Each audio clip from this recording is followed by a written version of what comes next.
Advokati bivšeg predsjednika Donalda Trumpa pobijaju tvrdnje tvoraca tog impičmenta u Kongresu argumentima tokom 4. dana suđenja. Tim za odbranu bivšeg predsjednika ima 16 sati da iznese svoje argumente, a vodeći advokat za impičment David Schoen rekao je da bi verovatno iskoristili samo 3 do 4 sata da iznesu svoje argumente.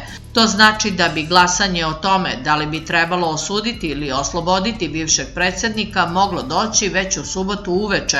Mnogi republikanski kongresmeni nisu bili dirnuti dvodnevnim argumentima tužilaštva doma koji su se oslanjali na dramatične, do tada neviđene snimke kako bi pokazali koliko su demonstranti bili blizu kongresmena kada su 6. januara upali u Kapitol.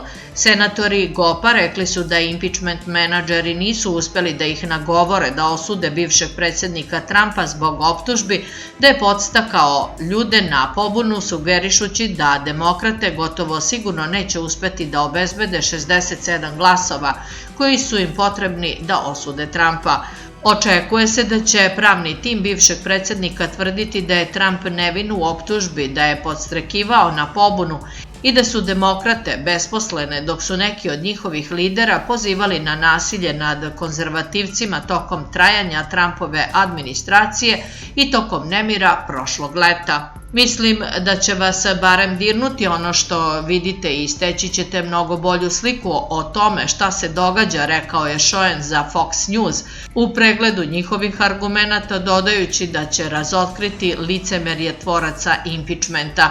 Svi u toj sobi i u kući izgledaju loše, nastavio je. Naši političari će izgledati loše ako ova stvar krene napred, a to je vrlo nesrećna stvar.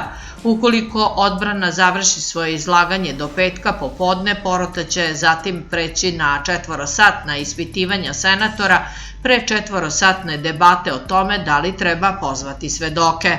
Trump je odbio poziv za svedočenje i nije pozvan ni jedan drugi svedok. Sudsko veće će zatim saslušati po 2 sata i završne reči sa svake strane. 45 republikanskih senatora prošlog meseca glasalo je da je opoziv bivšeg predsjednika neustavan, a samo je jedan republikanac promenio svoj stav od početka suđenja. Demokratama je potrebno 17 republikanaca da pridobiju i glasaju sa njima za opoziv Trumpa kako bi ispunili 2/3 većinu potrebnu za presudu, ali čini se gotovo izvesnim da će bivši predsjednik biti drugi put oslobođen, piše New York Post.